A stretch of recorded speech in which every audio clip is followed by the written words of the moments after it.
Whilst we're waiting for Richard, just to say personally that it's a very great honour to have been invited to this colloquium, and thank you very much, Professor Achebe, and your family for that honour. And I think the quality of the debate and the discussion that we've had over the last day and a half really is a testament to you and the people who have organised this colloquium. So I see Richard coming now. So this session is to look at Nigeria, elections and political transparency. Obviously particularly important with next year's presidential elections coming up, and so I'm sure there will be a lot of debate on that and a lot of interest in that from the floor. Our first speaker, and I'll just introduce him to give him time to settle into his seat, is Richard Joseph. Needs very little introduction, of course, but is the John Evans Professor of Political Science at Northwestern University. So Richard, when you're ready, you have between 5 and 7 minutes. Okay, thank you very much. And like everybody, I thank Professor Achebe and President Simmons for this very important event. With regard to the forthcoming Nigerian elections, I'm going to identify 3 of the considerations that render them so very important. The first is the failure to conduct free, fair, and credible elections in Nigeria since June 12, 1993. You're all aware of the very sharp declining curve in the quality of the 1999, 2003, and 2007 elections. The capacity to conduct satisfactory elections are similar to the capacity to operate the systems necessary to provide electricity or other regular public services in a modern state. Brazil, India, and Indonesia, 3 large democratic countries, are reference points for Nigeria. And if they can conduct such elections, why not Nigeria? We heard Emmanuel Akomaye this morning talked about Nigeria still grappling with things that many countries have resolved, and Ambassador Carrington about Nigeria being surpassed by so many nations. And in this regard, I will point to elections in South Africa. And my good friend and colleague Dele Olojide once referred to Nigeria as going down an escalator that is moving up. And I think with regard to the elections, this is something that needs to be addressed. Secondly, elections in Nigeria have become overwhelmingly intra-elite events to determine who gets the share in the distribution of state resources. I mean, we know elections involve competition among elites, but in Nigeria, they have become overwhelmingly an intra-elite event. Governments in Nigeria at federal, state, and local levels are largely self-serving enterprises. And this was basically the point of the previous panel having to do with recovery of assets. It was very good to see the chairman of the central bank, Lamidu Sanusi, criticize the National Assembly for just draining Nigeria. It is very interesting from this standpoint what is happening in India now, in such states as Bihar and Andhra Pradesh, to counter corruption and waste by state bureaucrats and empower the masses of the rural poor. The real power shift that's needed in Nigeria is a shift from political elites and their cronies to the electorate. And in an edited book that Alex Gillies and myself did called Smart Aid for African Development, Michael Bratton and Carolyn Logan introduced a very important concept of claiming democracy, which I think should very much be at the forefront in Nigeria. My third point is that because of the inaction and manipulations of the Obasanjo government and the inactions and ineptitude of the Yar'Adua government, and now complicated by the rather bizarre performance of the National Assembly regarding the Constitutional Amendment and Electoral Act. And by the way, I'm very glad for Carl Levant for giving me a statement that explains what is actually going on. The elections, forthcoming elections, seem to be programmed and even reprogrammed to fail.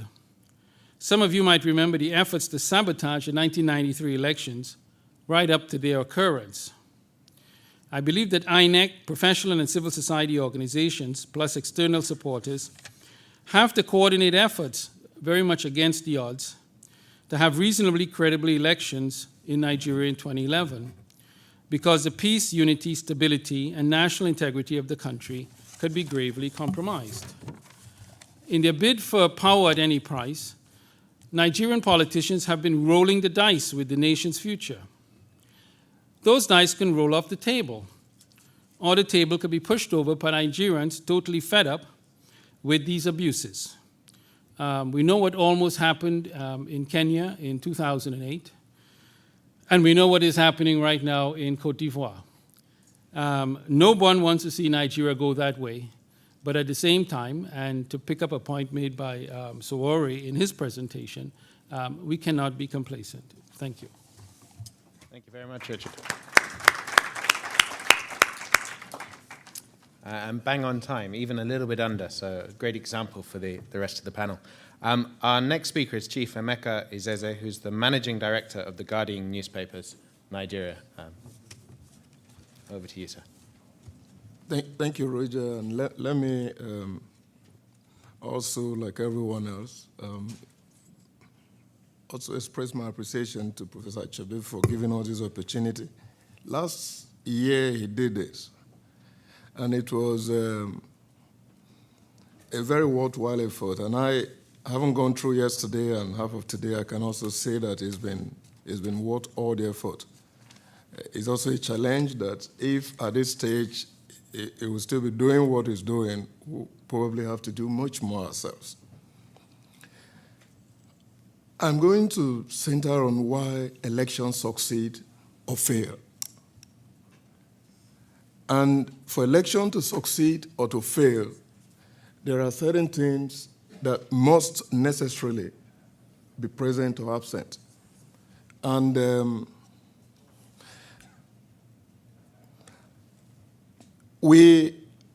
I listed them here, not necessarily in any particular order, but I talked about the quality of the human capital in the Electoral Commission.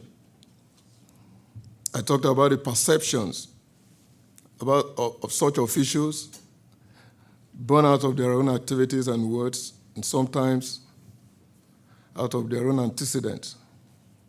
And I think in this, we have been very lucky. I don't want to patronize Professor Jega, but we have been very lucky that we have someone like him there. But I just feel like Professor Richard Joseph that it's going to take much more than a good man to do a good election. We also ought to have internal democracy in political parties. I don't see that happening in our political parties, not PDP, not ACN, not ANPP, not whatever party. There isn't anything resembling internal democracy in those political parties. The disposition of politicians hasn't quite changed, probably even gotten worse. And the quality of candidates running all over the place asking that they want to be elected is also not getting any better. They're creaming off the top and you're getting down to the dregs. I hope I will be proven wrong. And then, of course, you have the interest of the electorate themselves. Do they really care? Have you seen anybody who is really enthusiastic about the next year's election? Are they really grabbed by that prospect? As a journalist, as a reporter, I don't see that happening around, or definitely not yet. And then there is the level of preparation. And level of preparation could encompass legal framework, effective policy, fiscal provisions, etc., etc. And this is where I have my greatest concern. Let me quickly run through events that have happened this year, just this year. In March, Professor Morris, who was still chairman of the Electoral Commission, and even though his tenure was to expire on June 13th, he quickly announced a program that says election would either take place on January 3rd or April 9, 2011. The next month, the acting president sacked Professor Iwu, acting president Goodluck Jonathan then, and after 5 years as chairman, he was asked to go. Remember, his tenure was due to expire on June 13th. 2 months later, in June, President Goodluck Jonathan appointed Professor Jega as chairman of INEC. And everybody applauded the appointment because we thought that this was definitely going out of the sort of familiar pattern that we have seen. And Professor Jega was confirmed at the end of June by the Senate. So really, effectively, work to prepare for the election did not begin until after the end of June this year. Elections are cyclical. Everybody knows that 4 years on there will be election. How it has taken us 6 months to the election to begin the process of preparation remains really a puzzle. Everybody knows that we'll have an election. And if you think that this is the end, you'll be surprised that the next election, we will also wait until it's about 4 months or 6 months to the time before reconstituting the electoral body, and then we start all over. In July, the Senate decided to amend the Electoral Act and then wrote into the bill that INEC must finish registration by October. Obviously, there were criticisms that this wasn't allowing INEC a lot of time to do its work. While that was on, INEC sent a bill to National Assembly, and the National Assembly in August. I'm listing all this so you see the pattern, the trend. It should be much more serious than this. INEC in August, only August, approved a request for the budget that INEC had sent to it. And so that it wasn't until September, early September, that INEC got out the timetable for the next year's election. And later that month, INEC realized that that timetable was rather premature. And so it asked for a 3-month extension. Meanwhile, the Constitution has been amended. And the Constitution has suddenly become embroiled in court disputes. And as to whether the president needed to assent to it or not. Now the Constitution needs to be re-amended if we're going to have an election. And it went on and on and on and on. Electoral bill was amended, then had to be re-amended following the new guideline. And then meanwhile, the Federal High Court ruled that the president must assent to the Constitution, and the National Assembly said it was going to appeal. So it is open to question which Constitution is going to be used when we're having the election next year. And what I see going on here, because I really don't have much time anymore, is a culture of preparing for nothing in Nigeria, deliberately, or sometimes for personal profits. More seriously, to me, is a culture of inadvertently thinking that it doesn't really matter. A culture of just hoping that things will work themselves out, or that irrespective of the lack of preparation, the ritual will come and go and life will continue. The classic definition of madness is to do the same thing over and over and over again and expect to get a different result. That's madness. And you see that going on around us. And our president's name is called Good Luck. And there is an air of good luck pervading our country of late. But the pity is that good luck can carry you so far. Good luck don't conduct good elections. You have to work hard for it. You work hard for success. You prepare for it. I'm going to leave it there. Thank you.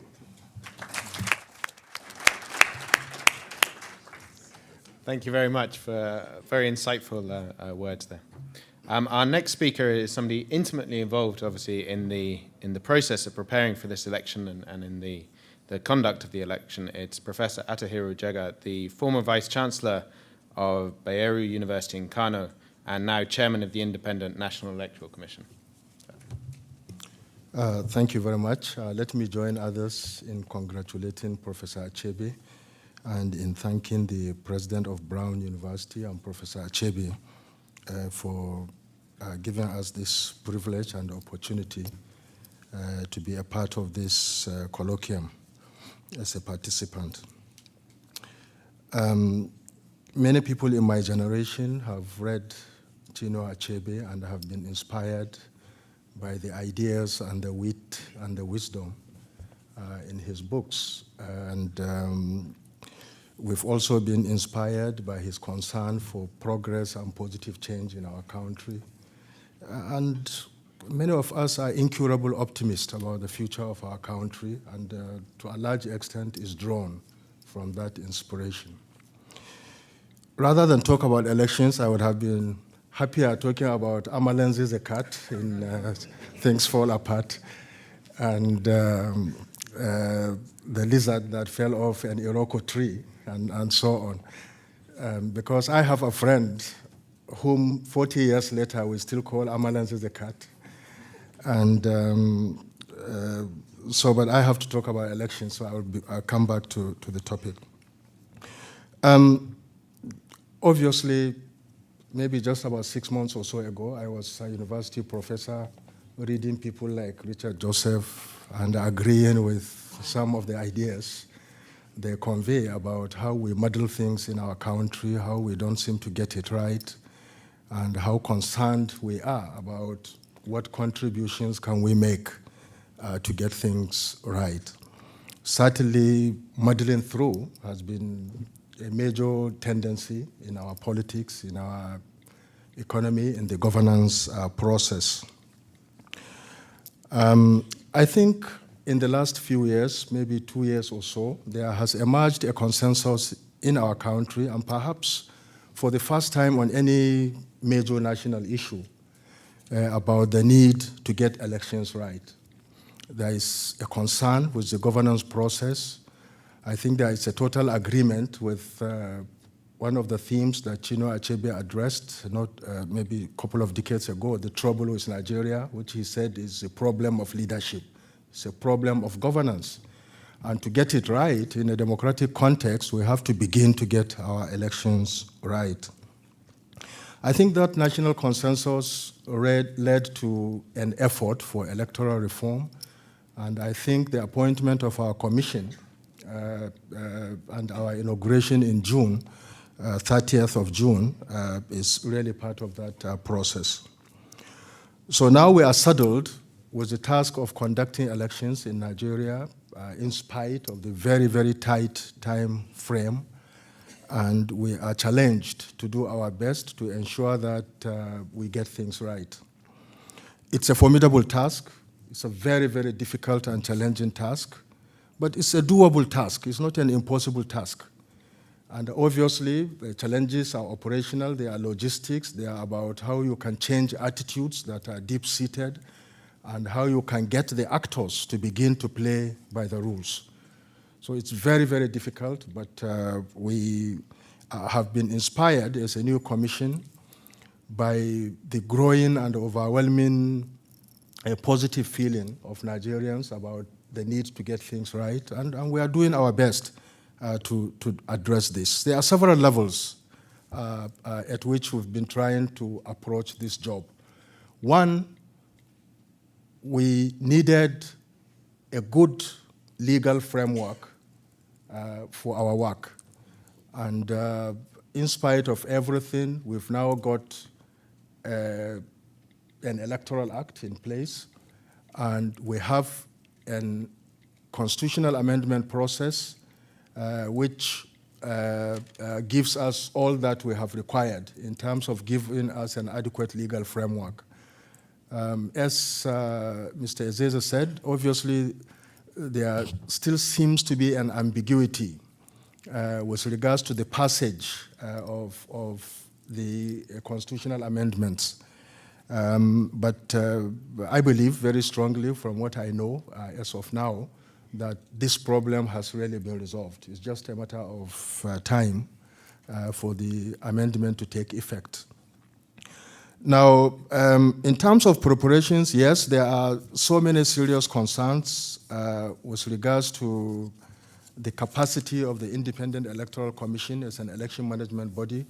We've inherited staff that have an attitude of lack of professionalism and doing things the old way. But we've been doing our best to bring dramatic and remarkable changes. And obviously it's been a big battle to try to maintain a balance to ensure that the changes that we bring about are not disruptive as we prepare for the voter registration and the elections in April. And we believe that what we have now will give us substantive, remarkable improvements in the process. We've been doing quite a lot in terms of engaging government, in terms of engaging political parties and civil society organizations in order to get a buy-in into the process of reform and to begin to have changes of attitude and commitments to getting things right. In terms of logistical preparations, we've been doing quite a lot. We've taken into consideration what we know to be the mistakes of the past, whether it is in voter registration or in actual preparations for elections. And we've done everything humanly possible to see how we can address these problems of the past. And if we can address them, and we have no doubt that we'll go a long way in addressing them, then obviously we'll be getting on the right path in terms of getting things right. Obviously, one of the key challenges that we still face is the problem of impunity. I was intrigued yesterday in the discussion on Congo and Rwanda. Everybody is talking about that problem. In Nigeria, we have the problem that is called executive lawlessness. People do things using official power and position with impunity because they know they will not be penalized. And we, as a new commission, have said that for the first time, we will do everything possible. First of all, we will not break the law under any circumstances. And whoever breaks the law, we will gather the evidence and we will ensure that they are prosecuted and they will have to face the law and its consequences with regards to whatever actions they've committed. And we believe if we are able to do this, we will go a long way in terms of beginning to sanitize the process. Obviously, we have to rely a lot on the police. And again, we are not a law enforcement agency, but we have been cultivating and developing a good relationship with the new leadership of the police. Luckily, there's also new leadership in the police and in the other security agencies. And from the signals we are getting now, I believe that we are basically operating on the same wavelength in terms of bringing sanity and credibility to the electoral process. We are committed to being impartial, to being non-partisan, and to creating a level playing field for all contestants and all competitors. And that has been a major also hindrance in the past when the integrity of the commission it's affected by partisanship or certain political leanings. And so the challenges, as I have said, are formidable, and they are, but we are doing our best under the circumstances. And so far, some of the key major challenges we've faced in terms of the legal framework, in terms of funding, in terms of the time we need to do adequate preparations, have virtually been overcome. So what remains now are the logistics and the operational preparations and deployments, and we are doing very well also on that. So we expect that by January 15th, we will do a new voters registration exercise, and then in April, we will have elections. We are not going to have a perfect elections. I must say that there have been tremendous raised expectations on what the new commission will do. And all we have said is we are committed to doing our best, and we will bring remarkable substantive improvements that will lift the standards, and that will make Nigerians accept the results and consider the results of the elections as free, fair, and credible. And then over time, we will keep on improving and adding value and ensuring that then we move towards that ideal.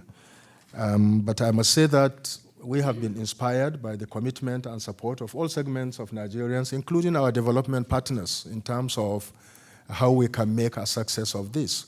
We know that it's it's an important threshold in our political development, and we have to get it right. And we as a commission are determined to give it our best and to succeed. Thank you very much.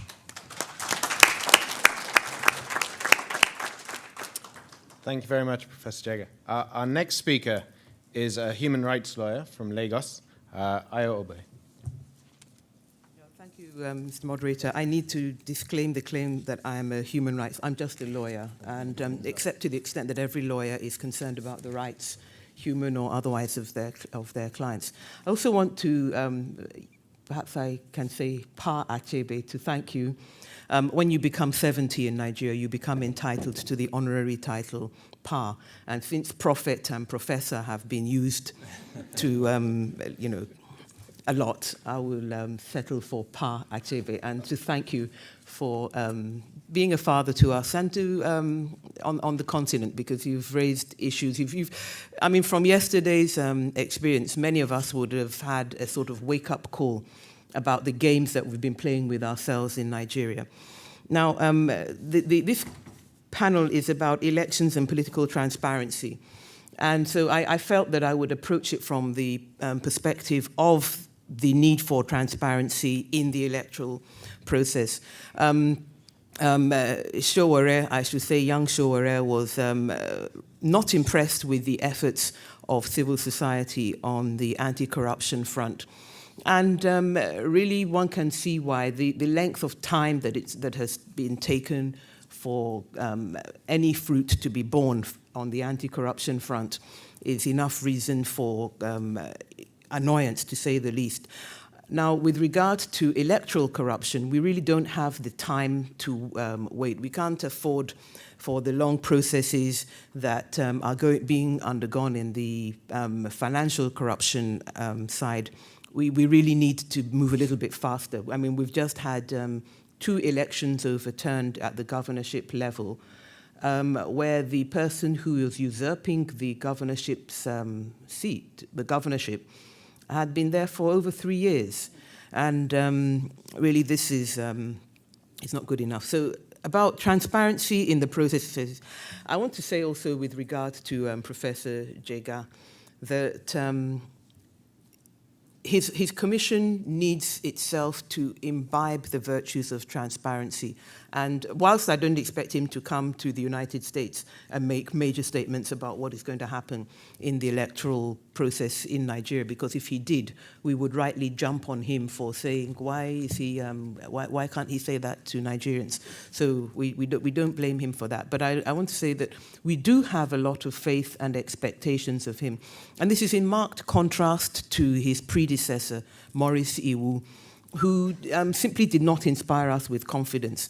And if we look at the another of his predecessors, Humphrey Nwosu, the truth was that he was the person for whom the expression might have been invented, would you buy a used car from this man? But nonetheless, when the chips were down, he came out with a credible election. But we need to remind ourselves about the reasons why that election of June 12, 1993 was successful. And I do confine myself to the June 12, 1993 election because the previous elections under the Ibrahim Babangida transition were done by queue voting. So there was no secrecy of the ballot. And as far as I'm concerned, it was ipso facto illegal under our constitution and also not free, even though it might have pretended to be fair. But the June 12th election did have a secret ballot. And for that reason, it met some of the criteria. However, it was done after Humphrey Nwosu had had quite a lot of time to practice and experiment. And crucially also, it was done in an atmosphere in which only 2 political parties were allowed. And that meant that for almost every polling station, each party had its representative there, because what we understood from that is that the job of keeping elections honest is not just a job for the electoral management body, but also for those who are involved.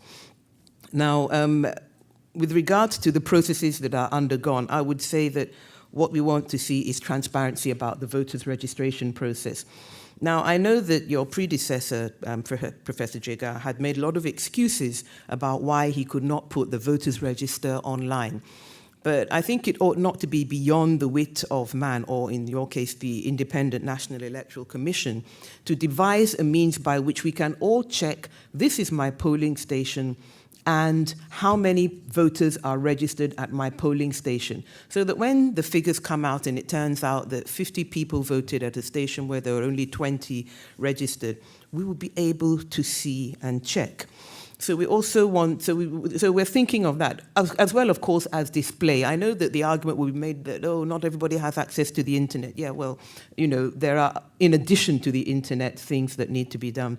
Let us know where the display is going to take place. If it's going to be displayed for 10 days, let it not be at 5 minutes to midnight on the 9th day that the voters' register appears. We want transparency there. We want transparency about candidates. We don't want any last-minute substitutions as we had in the previous elections, such that elections would be held and we wouldn't see the list of candidates, but we would still go and vote for the party. And then it would turn out that Mrs. X, who thought she had won, had been replaced by Mr. Y. And big surprise, and then the matter would have to be dragged to court.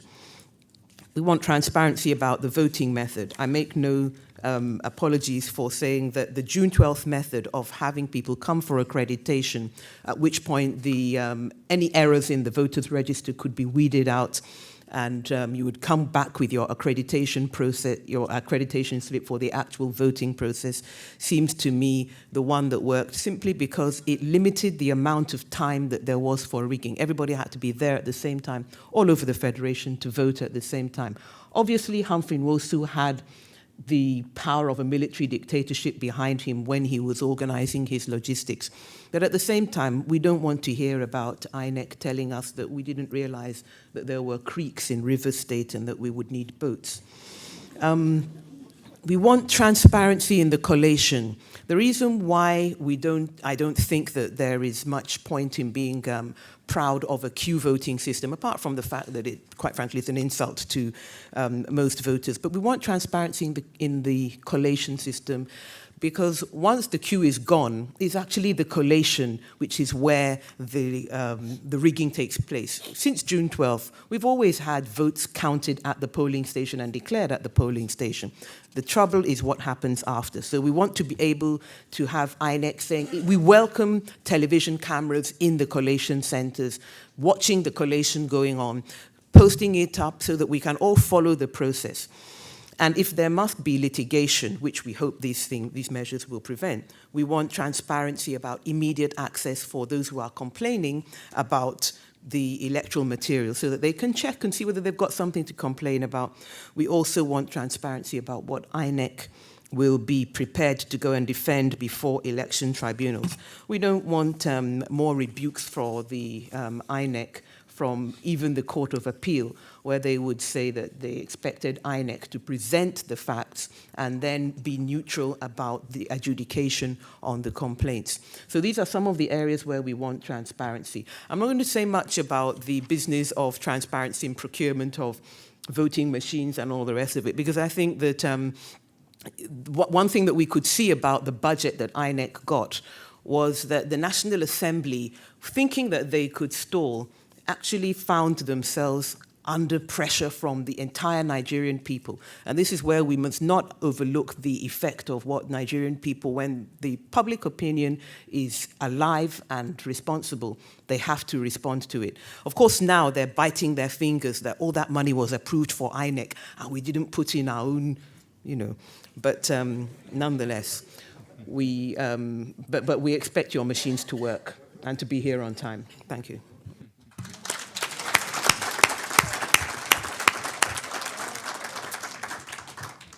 Thank you very much. And our last speaker in this panel, and I'm sure as he said himself when he was chairing, we saved the best till last. I think he was setting himself up for that one, is Professor Darren Q, who's the McCormack, from the McCormack Graduate School of Policy Studies at University of Massachusetts, a very hard word to say, in Boston. Darren. Thank you. Thank you very much. And also I need to echo my thanks to Professor and Mrs. Achebe from their team and to Brown University for inviting me back. I'm going to put on my conflict resolution hat first for the first 2 minutes before I get into some of the nuts and bolts of the electoral issues. And I think we need to begin about the politics of the moment. And the one sort of scenario we were all fearing was a North-South contest in terms of trying to aggravate that particular fault line in Nigerian politics. I think that's still less clear. I mean, the fact that the so-called Commission of Wise Men picked former Vice President Atiku as the Northern consensus candidate, I don't think means that that contest is over. And I think that there will still be other potential challenges within the PDP primary contest. But I think that's really the first flashpoint we really need to think about, is that the PDP Congress process is starting soon. And I think that's going to be a tremendously volatile procedure. We have a far more divided PDP at the moment. President Jonathan has not been able to fully exert the sort of control that President Obasanjo had over the party in previous electoral contests. So what I think this means is that it lights up the debate or the efforts at the state level, state and local level. And so I think all across the Federation, we're going to see highly intense contests to try to get control of the PDP nomination. And there'll be a number of major flashpoints. I think that, you know, in theory, all 36 states could be of concern, but there's particular states, obviously some of the key states in the Niger Delta. I'd throw the Southeast into that as well that we need to watch. Kano State is going to be particularly volatile. We have 3 major parties that are all trying to gain control there, and we have an outgoing governor who is not going to be trying to get reelected, so that opens up the door for a number of contenders. Plateau State, electoral contests in the past have been the major flashpoints for violence in Plateau, and I think we can expect that again. Bauchi State as well. So these are just some of my short list of concerns. INEC does have oversight, and the new electoral changes talk about direct elections of the delegates, but as we've seen in the past, and Ayo talked very extensively about this, of how the list of delegates get changed at the last minute. We see rival Congresses meeting to decide who's going to elect which delegate. I think this is going to be a pretty chaotic process, and we need to keep our eye on it.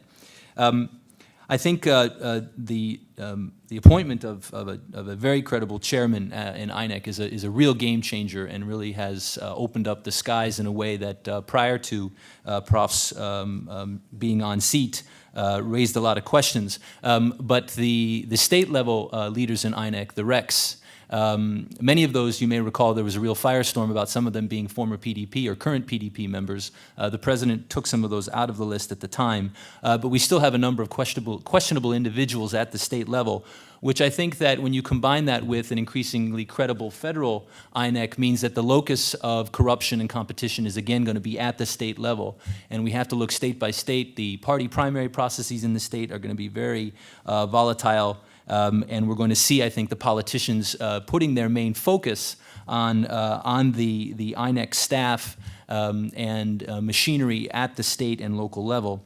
And as monitors, we need to be putting our eyesight there.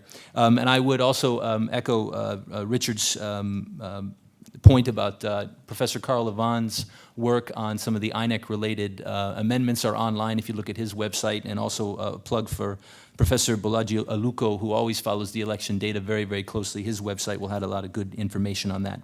Now, I was on a technical team that looked at INEC readiness back in January before Professor Jega took over, so I want to bring out a few of the key issues that we found at that time in terms of INEC readiness that I think are still on the plate.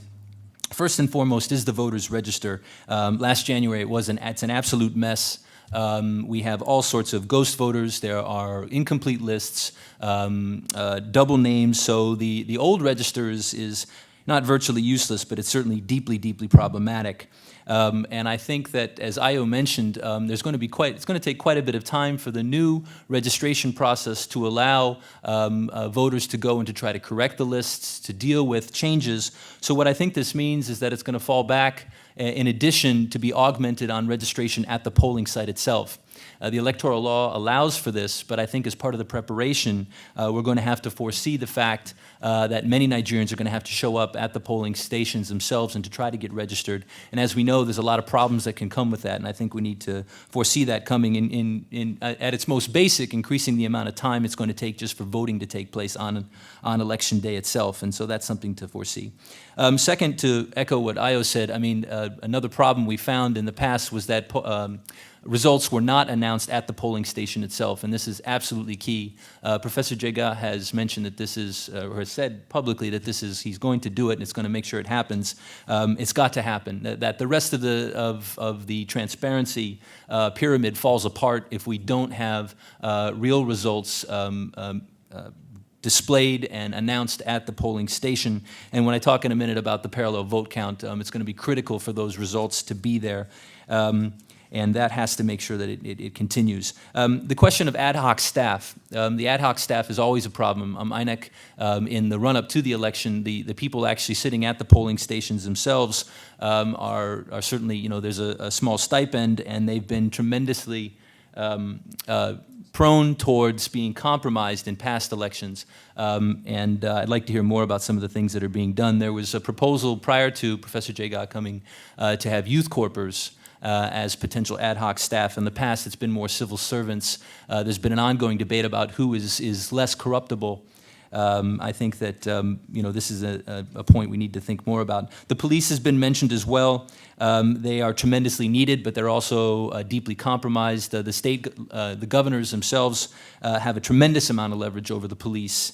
And I think that in the past, we've also seen an election day a large number of fake police, and you can always tell them because they have new uniforms, you know, all over. I think that, you know, we can expect to see that sort of thing again. I mean, not like INEC doesn't have enough to have to deal with, but if there could be some sort of issue of INEC oversight of the choice of police on that day, now I know that's a lot to ask, but if there could be at least some sort of discussion there where INEC certainly can't accredit police officers, but if there could be something of a vetting process that could be more open and transparent, again, as Ayo says, I think that's tremendously important. Next issue is party committees. At the state and local level, I think that these are really important vehicles for the political parties to point out, and nobody has a greater interest than the opposition in trying to find where the problems are, and the information that they have will be essential, especially since I think the parallel vote count won't be able to be in all 36 states. The data that the opposition candidates are putting out there will be essential in trying to deal with the corruption allegations. Dr. Asuni has had some experience in this. Maybe you can mention it in your presentation this afternoon. And then lastly, in terms of INEC readiness, just to note that, of course, the INEC chair also has some say over as results start coming up the chain. And again, this is the problem, is that there are at least sort of 4 or 5 levels of correlation before the data actually even gets to the federal level. And at each one of these levels, the data is obviously vulnerable to being changed.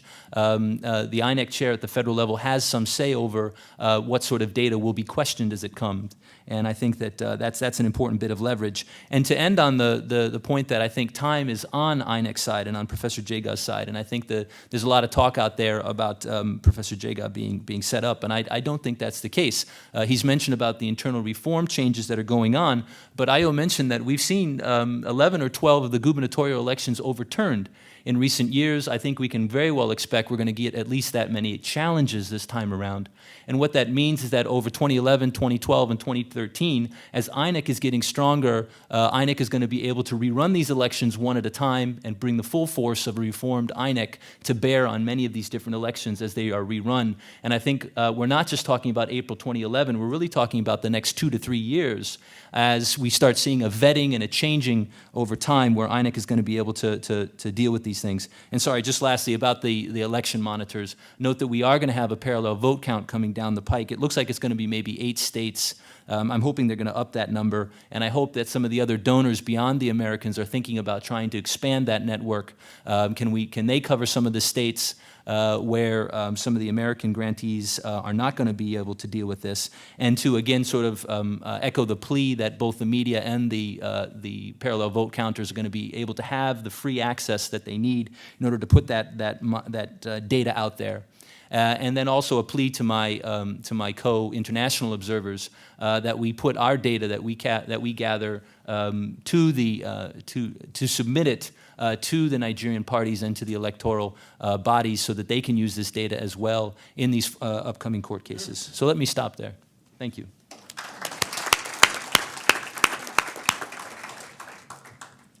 Thank you very much, Darren. Thank you to all the panel for keeping more or less in time, so that's very good. We have some time now if any of you have any points you'd like to come back on. Professor Jega, perhaps you have some responses to some of the comments that were aimed at you a little more. Certainly, in the Commission, we take the issue of transparency and accountability very serious, and we are putting all the structures and mechanisms to ensure that. All those points raised by Ayo Obey, we've tried our best to take them into consideration.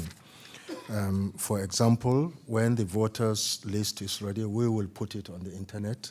People will have access to it. All the data on the polling units, we have done a process of verification and validation. By next week, we will reconfirm it, and once it is ready, we'll also put it on the internet. We are trying to improve our website. We are setting up a messaging service so that during the registration or elections, people can send in text messages if they need information or if they have complaints, and we should be able to respond to that.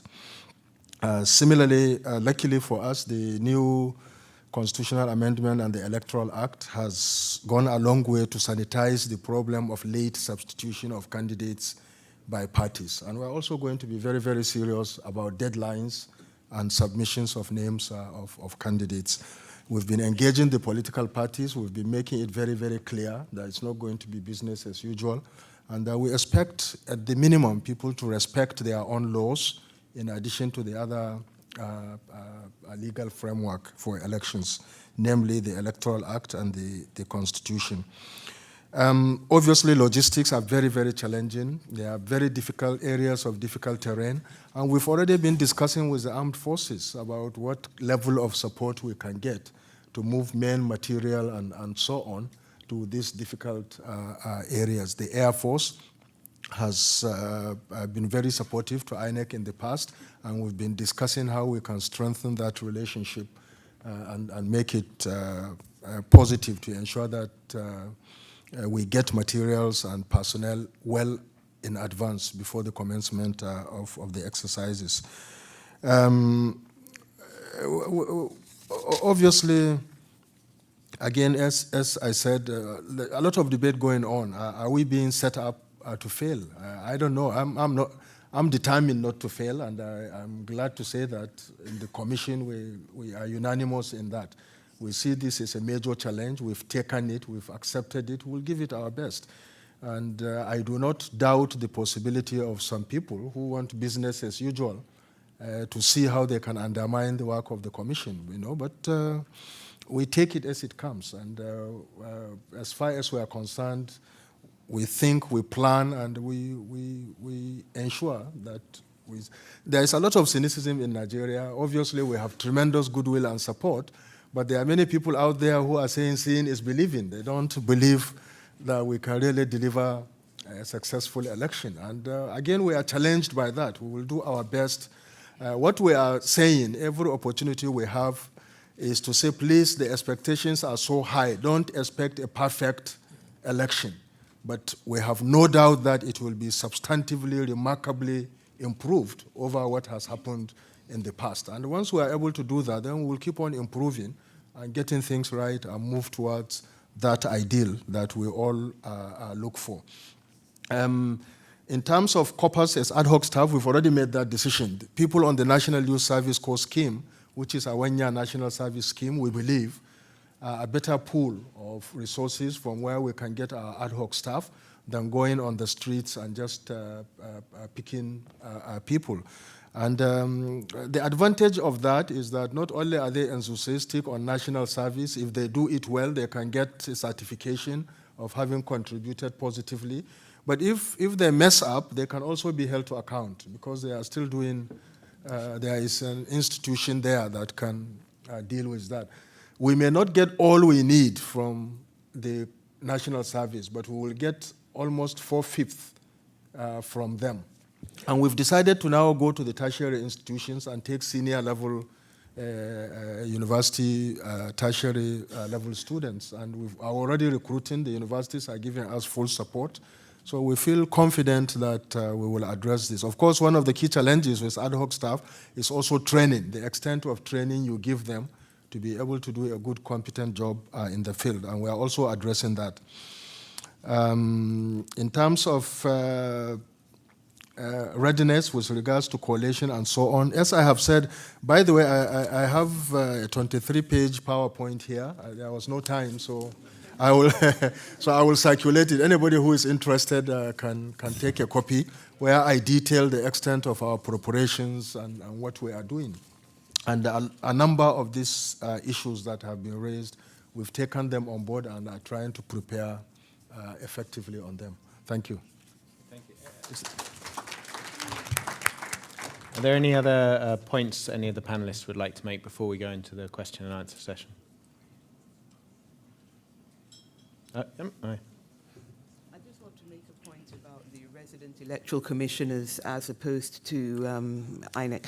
The reality is that the resident election commissioners are appointed by the president, and whether or not there is an informal say for the Independent National Electoral Commission and the commissioners there, it is actually entirely in the gift of the president. So the question of the extent to which they operate by themselves, they are the returning officers for the majority of the elections, so it's important. But the extent to which the INEC staff are their employees or the employees of Professor Jega, I think is one that, that needs to be emphasized so that they can so they can do their job properly, whatever the REC might be thinking about wrecking in Nigeria's elections. And you've been entrusted, not saddled.